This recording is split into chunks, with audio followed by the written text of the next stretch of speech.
Hello, my name is Zabulus, and this is Planescape Torment, and we're at the brothel, and we're supposed to talk to all the girls here, I'm gone. and maybe rob some people. Never bad to rob people. As you make to search the armoire, its handle suddenly yank out of your grasp as the drawer slams themselves shut. This is a disdainful humph issues from the cabinet. Hello? Hello indeed. Armoire gives another humph. So what have we here? A robe after some lace, frillies undergarments, You talk? Do I? Well, yes, I do. Who are you? I am Lewis. And who are you?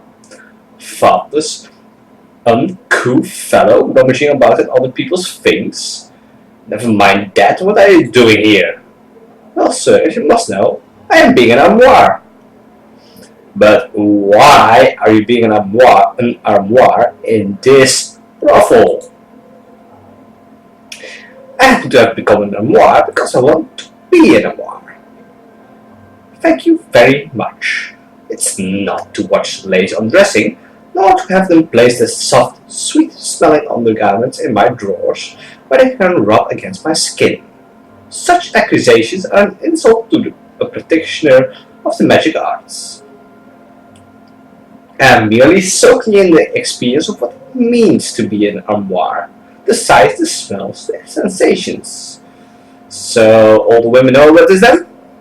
Yes, they do, and they wholeheartedly approve of, well, not with their entire hearts exactly, and while they have not spoken of their approval in my presence, since they are not exactly aware that I am an armoire, I would not want them to know that I am anything but, and so I have not been able to inquire upon the matter. Yeah. Give me something to keep quiet. Very well. Posh. Open the third drawer, you scalawag. As you reach your hand into the drawer, it slams shut on your fingers with great force. Searing pain races through your hand as you withdraw your battered fingers. Ha! Cretin, idiot. Open the drawer, I said, and you reach in. Ha! He slams his drawer again for emphasis, then begins shaking with laughter. I'm going to tell them right now.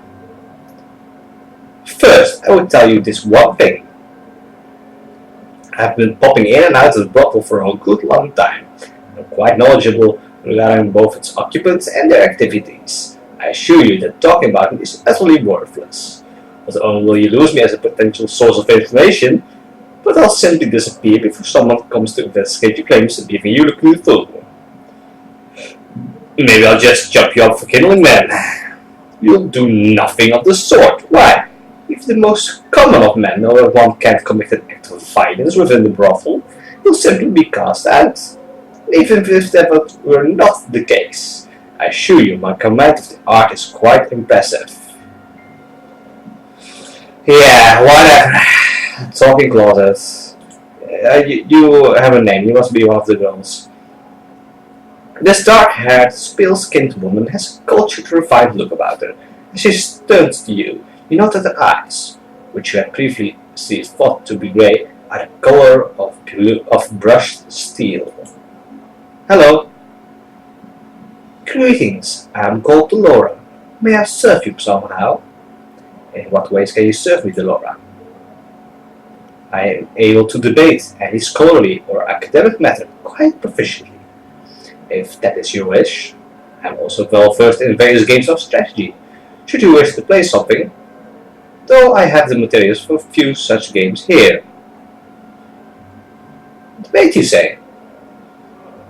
Yes, that is correct. I am neither a tome nor a tutor. I have no desire to educate my patrons. Should you have a matter to discuss, however, the 15 factions and their effect on Sicilian politics, the most effective battles such as warring in Acheron, the meaning of existence itself. I will be most pleased to choose a counterpoint and engage you in debate. Huh. Well, I am a genius, so let's try. You choose a topic and begin. The debate lasts a long time as the two of you exchange points and counterpoints, each attempting to methodically undermine the other's position. As you speak, a strange feeling begins to come over you, a memory trying to surface. Allow the memory to surface. Memory of a great hall began to form in your mind, a vast place, full of well-dressed elites. A formal ball was taking place.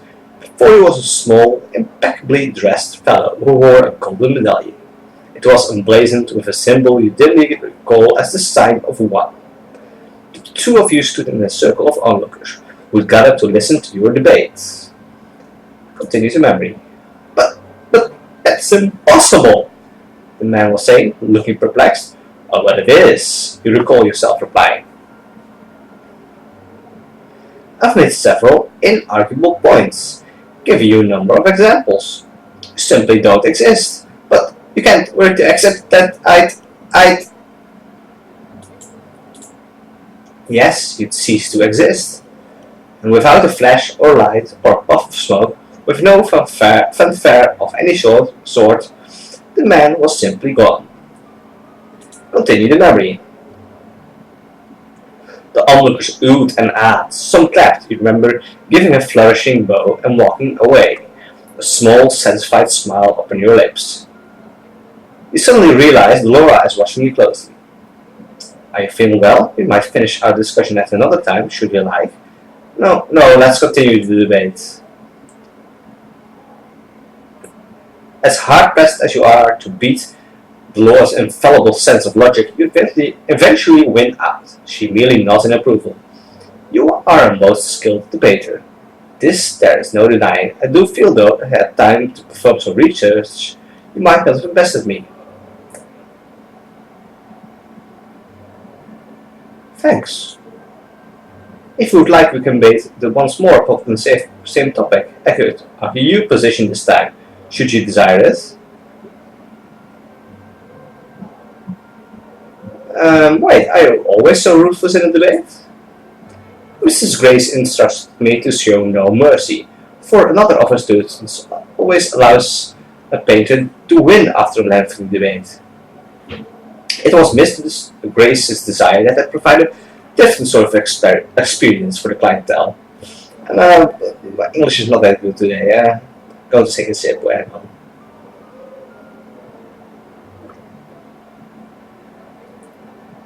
Okay. I see.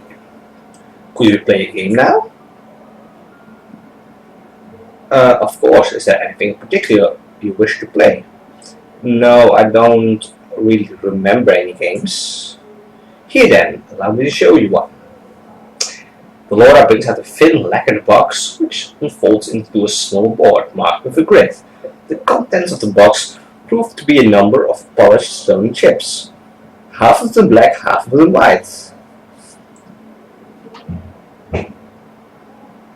This box goes by my name. Shall I explain the rules to you? So this is either chess or checkers? Yes, please. Laura explains to you the rules of the game, how the chips are moved, how one bests one opponent. It seems somehow faintly familiar to you. The rules are simple, yes? But a great deal of complexity lies within the game itself. It takes a great deal of time to master. Shall we play?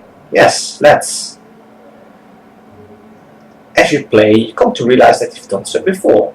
You recall various ploys and strategies that have won you previous games, and employ everything you know to beat her. Suddenly, a strange feeling comes over you, a memory trying to surface. Memories of a smoke-filled field of battle begin to fill your mind. Atop a great hill overlooking the fighting you sat, mounted upon a massive four-legged beast. The braying of horns carried your orders to the troops below. Even as you watched, your forces divided, fleeing left and right as the foreign army fought its way up the hill to slay the enemy lord. You. The Fools, you had thought, lips curling into a wicked smile. My knight shall charge you down the hillside. Shall charge down the hillside and stop their advance in an instant. And at that very moment, my retreating footmen will fall in to crush their flanks. Yet another victory soon to be mine. You suddenly realize Dolora is watching you intently. Are you feeling well? You might take up the game another day if you so wish. No, let's continue. Dolora plays excellently, counteracting all but your most crafty moves, but eventually your feints and calculating maneuvers win over her well-crafted strategies. She nods approvingly as she begins to put the game away. You are a fine player, perhaps a master. I commend you for your skill. Thanks, but do you always play so mercilessly? Well, yeah, same thing. Can I debate again?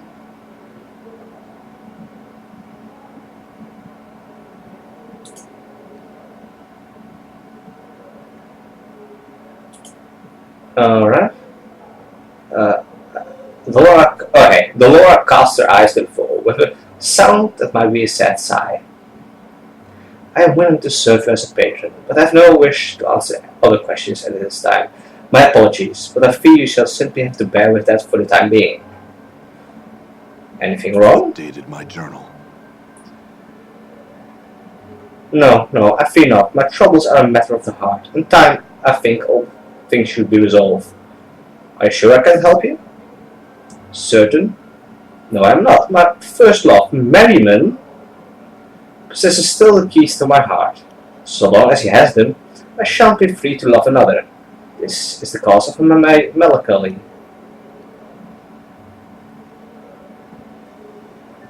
Well, why don't you go talk to him then?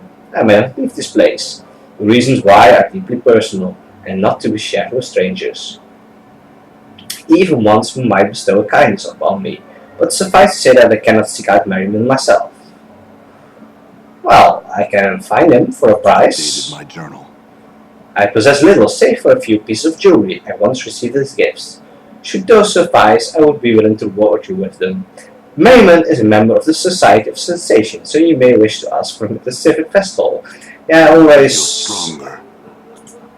Well, that's good, if you feel stronger. Let's see. Right. Can we rob you? Locked. Juliet. This dark-haired young woman is staring listlessly off into space, sighing miserably, and occasionally picking at the seams of her green velvet gown. It's difficult to discern whether she is depressed or so simply bored. Hello. Greetings, yes, I am named Juliet. How may I... Oh, never mind, leave me be. What's wrong? Oh, nothing at all. Only that I spend my days gazing into the face of mediocrity, seeing if anything can erase its dreadful, tedious passage. Really, is your life so tedious? Alas, it is. Dreadfully boring. I could have some excitement, yeah? Doubtful at best. I'm already with a man, sir, and I do love him dearly. It is just that I wish something more of our liaison. There's a problem? Yes, there's a problem. And that there are no problems to speak of. Our families took the news of our courtship splendidly. His siblings love my siblings, and our friends think our union to be blessed by the powers themselves. All fine and good. Yeah, guess what? That's the guy, Montague. Yeah, Romeo and Juliet. Montague. Yeah, Romeo and Juliet. But the other way around. It's perfect here. Yeah, I don't know about that. Dost thou not? Hast thou ever had such a courtship? It seems that thy life is filled with a variety of problems, judging by the color of my skin.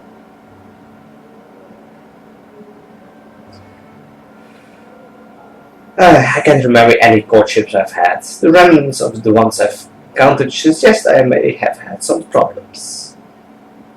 This is just all my friends have such interesting relationships. Once fraught with turmoil, feuding families, dares at one another's backs, poison, mad siblings, and irate fathers with large swords. I have a lover whose family loves me and whom the world loves. A great source of annoyance. How I wish I could formulate some ways to spice things up.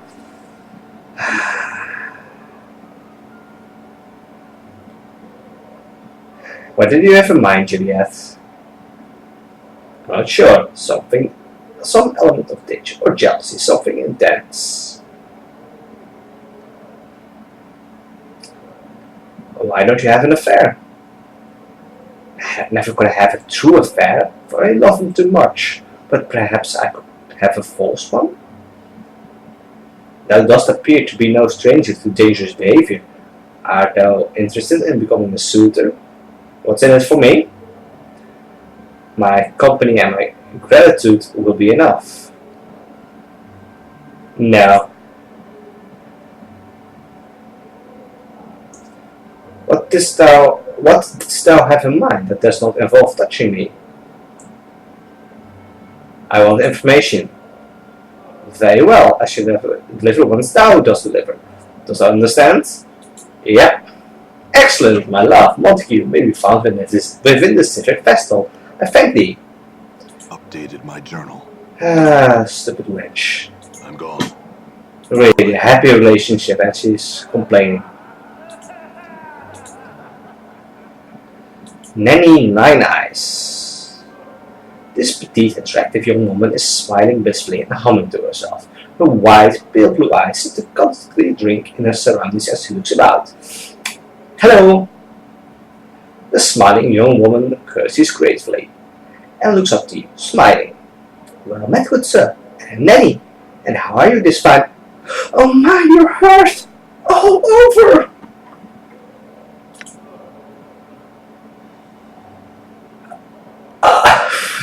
Mort. Powers above, Chief! She's right! I never noticed before. You're covered in scars! Only slightly. I'll be alright. I have some questions, Nanny. Huh? Oh, how shameful of me. Don't mind my rude staring. I'm Nanny. It is my great pleasure to welcome you to our brothel for the slaking of intellectual lust. You have tattoos on your scars too. What's that one? That one's looks fascinating. Look at the white lines of ink. I think that's ink.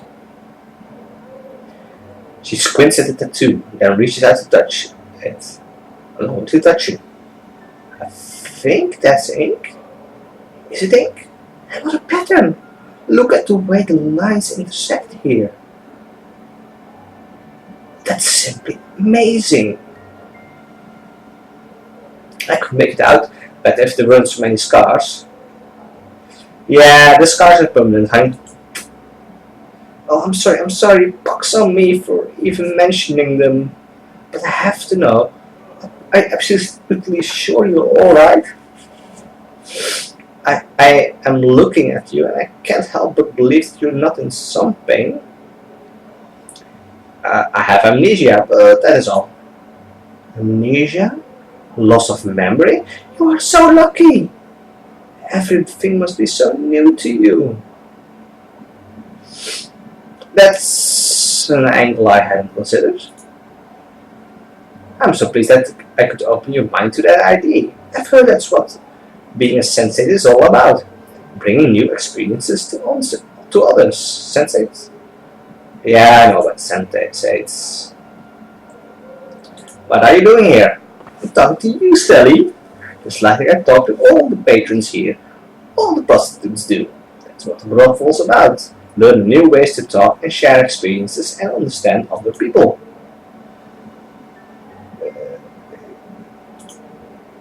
Can you tell me about the place? Yeah, already know about that. Yeah, anything about Rahel? No, sorry. That's a great name though. Huh? I bet she's a really interesting person. You should ask Ives about her. Ives collects all kinds of stories. Alright? I don't trust All the right. kid. I say we leave him behind. Done. All right. Echo.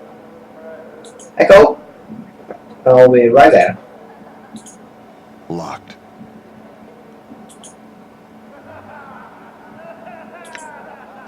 Oh, forget, I had Philem's book. This is the research journal of a linguist named Philem.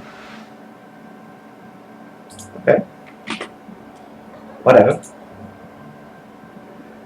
This striking young woman has skin of burnished copper, a translucent white dress, held precariously by golden clasps, is draped carefully over her shapely form. Greetings. The woman nods and smiles briefly.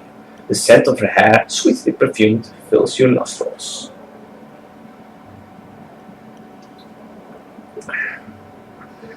I had some questions.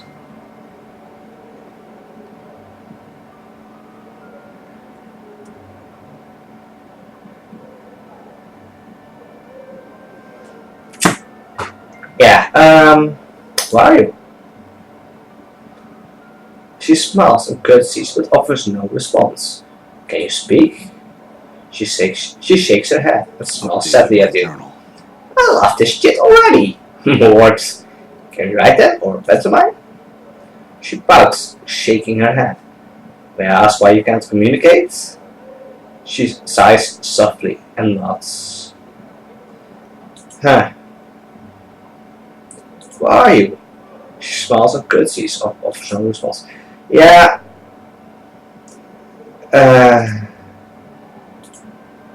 Yes, you can talk. Do you know anything about Ravel Puzzle? Well, her eyes flash and she smiles. She nods at you. What do you know of her? Updated my journal. She simply looks at you. Yeah, I have a way to fix this. That's why I...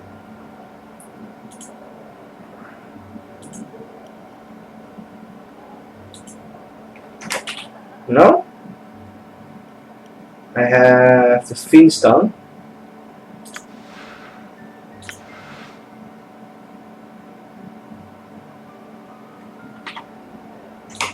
Echo?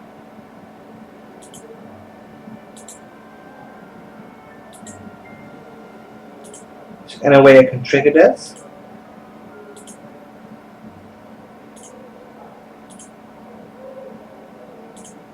Oh, no, it's apparently not. I'm gone. All right. I'm gone. Locked. Locked. Locked. No one here? Okay.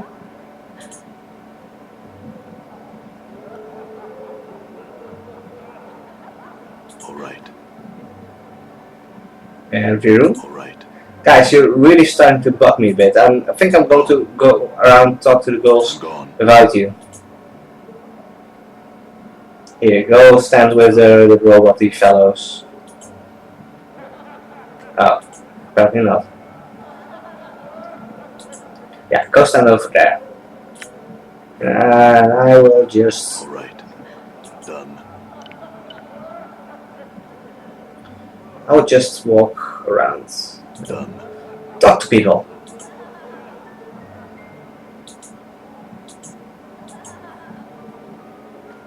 If you keep bobbing about, Skull, I'm gonna mount you in the end of a pike. Who's talking here? Yeah, there you are.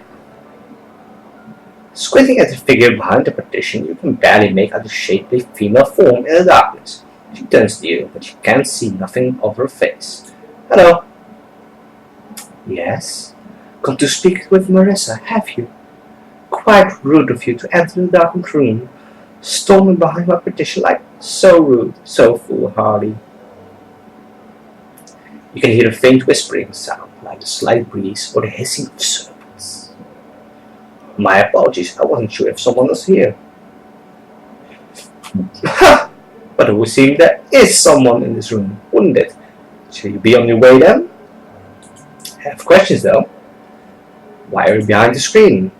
Is it your wish that I stepped away from this partition into some patch of light and speak to you face to face?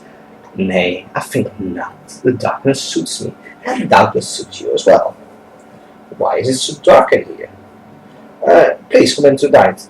Click the wrong one. Nay, an addition of beans will not serve to persuade me. Now, what do you want? Surely you did not come all this way to see me. I do want to see what you look like. You have no such want. Oh, I do. What do you look like? The darkness hides us both. Let's make it a game. I'm frightfully bored. Let me guess. Are you a human male? Think so? Think so? How could you not know? It's kind of complicated. Indeed, it must be too great for a mere mind such as mine to grasp. I really have no sure idea of what I am. Truly, that's almost interesting. Huh. Describe yourself to me. I'm tall, muscular, and horribly scarred. Indeed. How were you so horribly scarred? Wait, never mind. I do not wish to know. Now describe yourself to me. Marissa describes herself as a shapely, pale-skinned, beautiful woman with a forked tongue, hair made up of writhing asps, and glowing eyes, which you assume she must be keeping shut. Are you a fiend? Updated my journal. No, hardly. They have some powers some might call fiendish. My glance turns living things to stone, for instance, from beings of flesh to statuary with the bat of an eyelash. Living things to stone? Could you turn, say, a limb into a statue? Updated my journal. I suppose I could. Had you a limb and I were inclined to do so, and I might be so inclined had I my crimson veil, but I do not know where it has gone. Have you seen it, perchance? No. What is it for? Is it just a normal veil?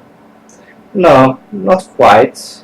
It aids me in communication, face-to-face communication, that is. Why do you need to hide your face? Only that I know that.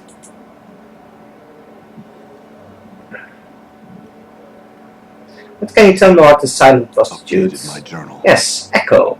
I knew another Echo once, though her name was written differently. I know nothing of this girl, though. Ask Laura of her. She made friends of an old lover of Echo's, I have heard. Do you know anything about Ravel puzzle well? No. Do you? Go ask Ives. She collects many tables and can probably tell you something of use. Alright. So, Dolores, you were walking around here. Let's go ask you first, before I forget. Dolores! Is it you? No, that's Echo again. Alright. That's Nanny. Dolores, are you in here? No, that's Juliet. You hear that? No. Oh, there you are. Oh, Delora, not Dolores. Oh, Alright. she won't talk to me till I talk to him. Alright. Oh, you have a name. You have a name. Kasai Saris. This alarmingly voluptuous woman has a thick mane of wavy, raven-colored hair, bluish skin, and shimmering crimson eyes, like rubies, which have fires lit behind them. Though she is not beautiful in the typical sense of the word, her features are exotic and not altogether unattractive. Hello. The woman's voice is deep and sensuous. And my greetings to you, sir. I'm Kasai Saris, so tell me, what might I do for you, Well, what do you usually do for patrons? Talk of course, usually about dreams, often those erotic in nature, but not always. So, would you like to tell me yours? Don't be shy, I've heard everything, you know. Nothing will shock or surprise me, and I so love to hear people's dreams. We can trade if you like to, but you must go first. My dream. Let's be smooth. My dreams were recently revised when I saw you. Really now? Come, let's hear the real thing. What do you dream about? I don't have dreams. Truly? How sad. even fiends and divas dream. You know? Are you certain you don't? Quite certain, no dreams at all. Too peculiar. I'm at a loss as what to say. Well, I have some questions. What are you? What? Can't you tell? A woman!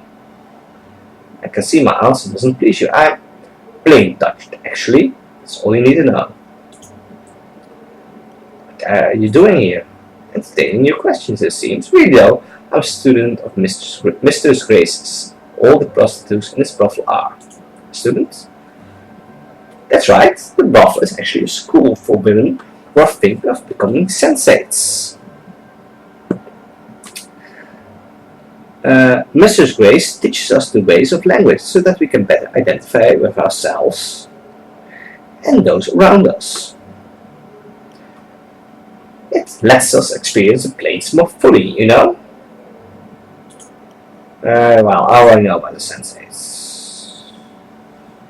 What can you tell me about this place? Already know that. What can you tell me about the silent prostitute? Yes, that's Echo. She's very sweet, but so quiet. I understand that she said something once, which caused some great tragedy, and because of that she'll never speak again. An interesting enough story, but I don't know if it's true. Try asking Delora. I've seen her talking to an ex-lover of Echo, back from the time when Echo was speaking. I'm trying to find Marissa's Crimson Veil. Do you know where it might be? Updated my journal. No, I haven't seen it since the last time she brought it out. But Nanny might have seen something, so try asking her. I'll admit it's been nice. Marissa won't leave the chamber without a veil, and so we have been spared a foul tongue. If there's only Kimaski to deal with, that Kimaski's the worst of the two though. How so? Marissa's haughty and mean, but Kimaski, she's bitter, spiteful monster of a woman, with a venomous tongue and the demeanor of a Baylor. I can't see why anyone would like to speak with her. I sincerely doubt her appearance makes up for that flaming poisonous mouth of hers, but she receives patrons nonetheless. Anything about Ravel as well? No, nothing. Are you sure? You seem suddenly upset. Of course I'm sure. Don't ask me of her again. Very well. Okay, never mind. I'm going. All right. This room. All right. All right. I don't trust the Gith. Oh, Seems some to be behind. some coins. And that's it. I'm gone. All right. That room then.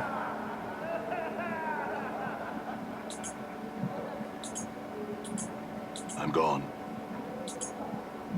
Done. All right. Handkerchief. I'm gone. Interesting. Why do I find Kimaski added done? Done. Kimaski, I'm going to Locked. rub you first. Now, this wild-looking tiefling girl meets your gaze with an angry scowl. Her tattooed body is practically naked, covered only by a narrow leather thong, a black cloth brassiere, and armored shoulder pads that appear to serve more as decoration rather than actual protection. Her spiked hair, as well as the thin fur that covers her goat-like legs, is brassy white, and numerous silver rings dangle from her ears, nostrils, lips, and brow. She wears a leather collar around her throat with the inscription Kimaski added down. Hello! Kimaski bears her teeth at you. And just what are you looking at, you banged up sod? You! I had some questions.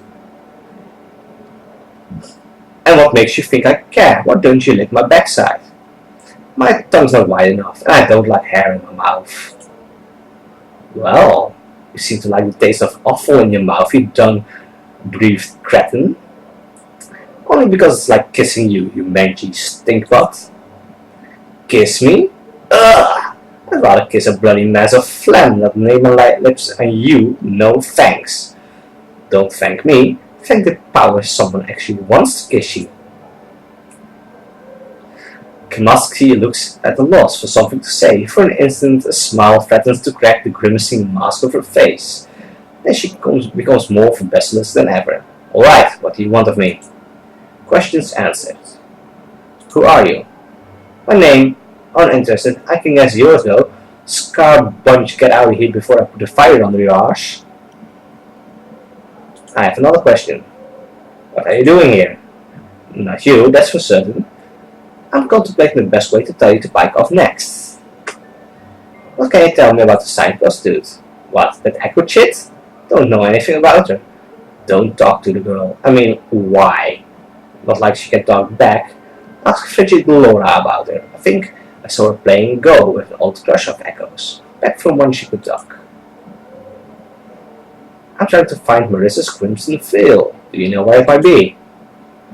It's up your arse, maybe? Hells, I don't know. Kimaski smooths back her hair, which instantly springs back up into a spiky mess. You know anything about Rabbit Puzzle? What would I know about her? I look like a scholar or something to you? Go ask someone more learned. Or Ives. She'll probably have at least one story about her in that pile of tales she carries about in a bone box. Oh, and spot on a helmet while you're at it.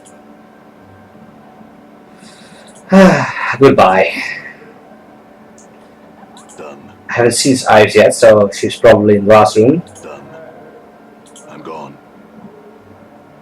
Yeah, she is. I'm gone. Locked. Ives the tail chaser. This fetching young woman has a faraway look in the soft little sea green eyes. Hello. Greetings, I am Ives the tail chaser. Have you come to trade tales? Sure. I'm not going to read all those. Tell the story of waking up in the mortuary. And she's telling me a story. Yeah, like I said, I'm not going to read them all. You can pause the video if you want to. I'm just going to click through them.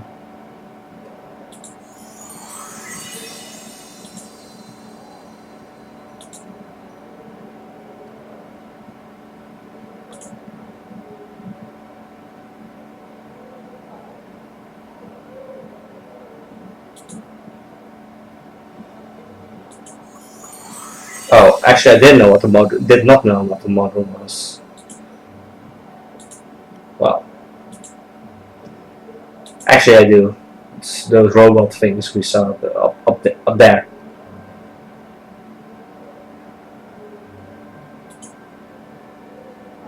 Yeah, the Requins still.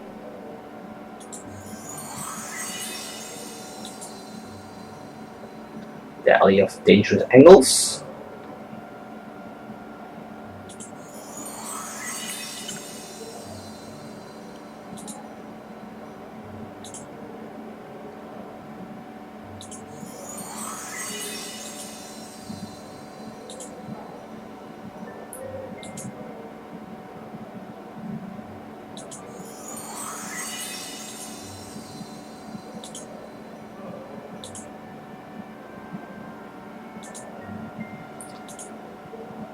That's a long tale.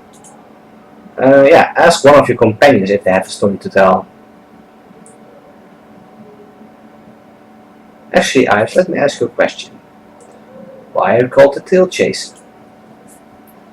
Once upon a time, a girl came to an oracle who was rumored to know many things and asked of it a boon. Her life was in need of direction, so he asked this oracle as to what would give her purpose. Now the oracle was not evil, but it was vague and tended towards drink, which caused it to be obscure in many matters of judgment and focus. Its only answers to the girl's question was that within one story that she would hear in a lifetime was the truth that she sought. Oh, she had to wait for one story which would contain the answer. Okay, instead of those damn oracles. The girl went off and collected stories, which she chases to this day, not knowing which of the thousands hold the truth. Such is the danger of a foolish question and the wisdom of an unspoken one. What are you doing here, Beaves? I collect tales and trade them with others with tales of their own. May we trade tales? We already did. Fair Maybe I have to bring my companions in here. Can you tell me about this place? Yeah. Well, your own. Yeah, I already know that. If you look familiar, is your mother named Ivana? Yes, but she and I no longer speak, just as I shall speak no more of her.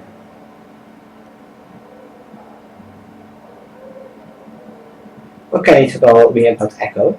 Echo. I once heard a tale of a girl who knew the word that, if spoken, would undo the multiverse. Perhaps this is Echo. Ask the Laura, though. I understand that she sometimes meets with one who knew Echo before we see that. Yeah, I have to go to Merrington. Yeah, and the veil. But Marissa's an interesting tale. Would you hear it? Yes, sure. Once upon a time, a world of heroes, and a time of petty, childish gods. There were 3 sisters. Cursed with hideous appearance, they were considered demons by the people of the land and forever shunned. One missed her sisters terribly. They had left that world with its shame behind, but exchanged the pettiness of a pantheon for the pettiness of self. Yeah, Ravel. The tale of Ravel Puzzlewell, frightener of children, begins and ends with a question. What can change the nature of a man? Go on. Many were the times she posed this riddle to those who approached her, those who sought to glean from her the strange magics that she alone seemed to possess. All attempted to answer her query, but to no avail.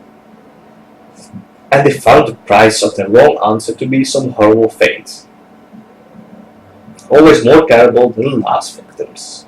To recount their various torments would be to speak of things that nightmares are more than problem. Sorry about that.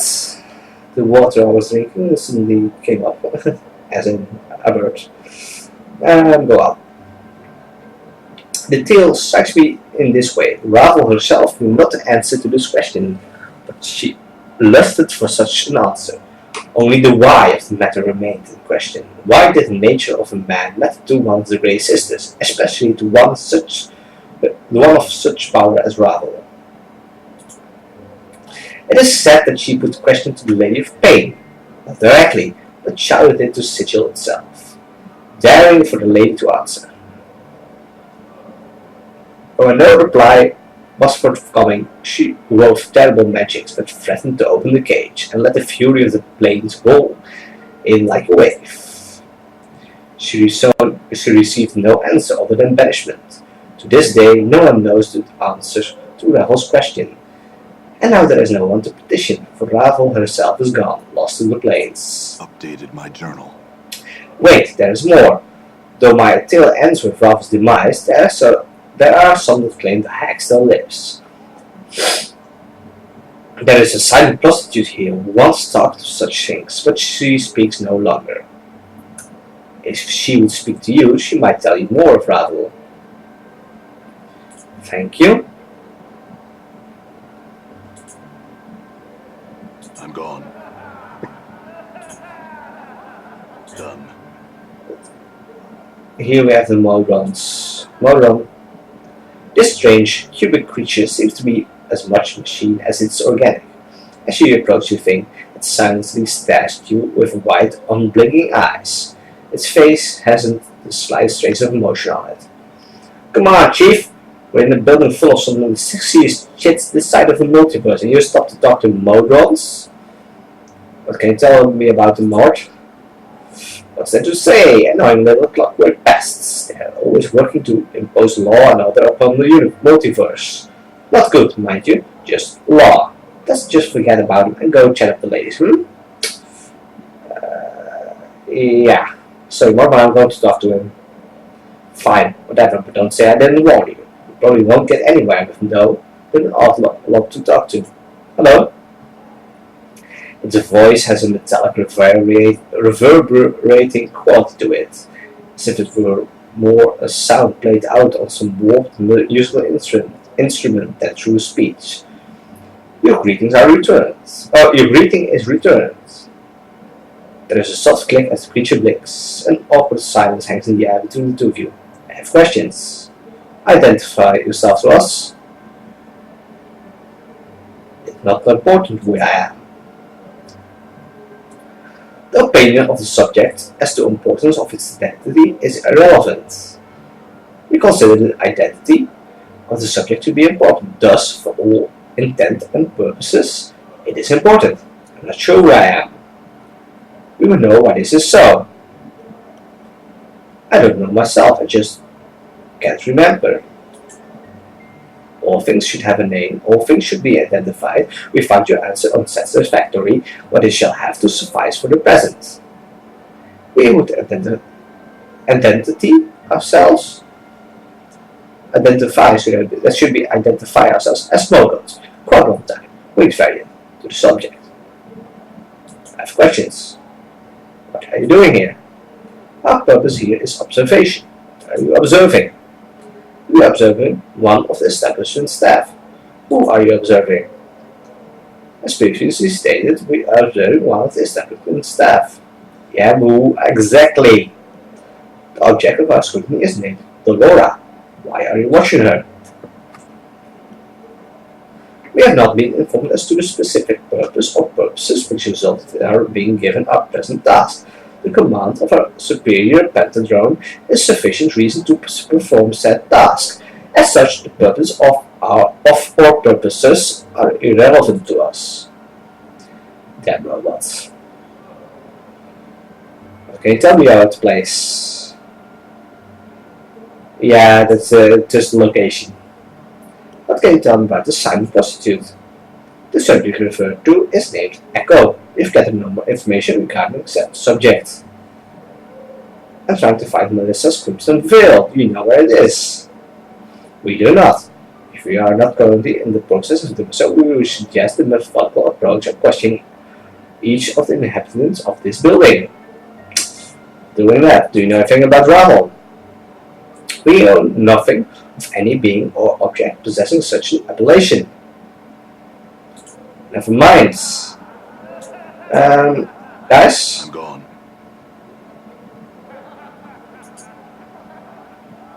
No.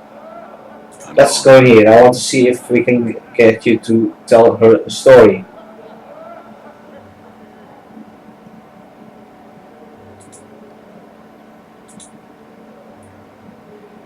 Mort. Yeah, see it helps. Mort, do you have a story to trade? Yeah, just tell a story, Mort.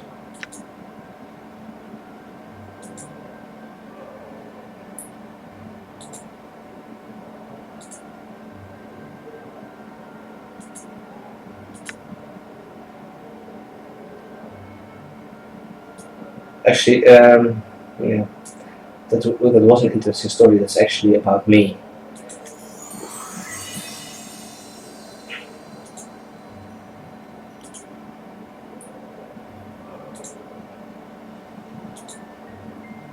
Anna, you have a story? I'll show you. You're fine. Please share it.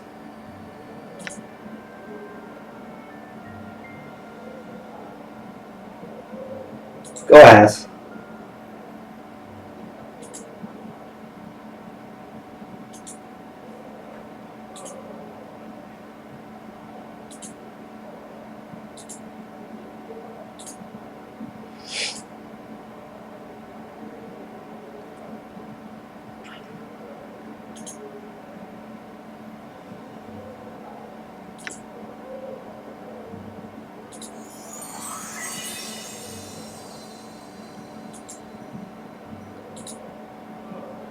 D'accord. You have a tail?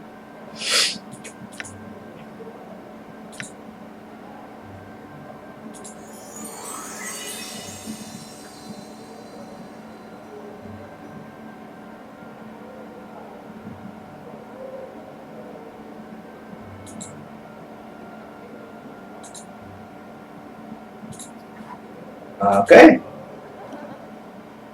Well, in that case, since I've been running quite a lot, I really can't talk today. It might be the heat. It's really warm. been really warm the past few days. Anyway, I'm going to end the video here. So please subscribe, like, and comment, and I'll see you next time for more Planescape Torment.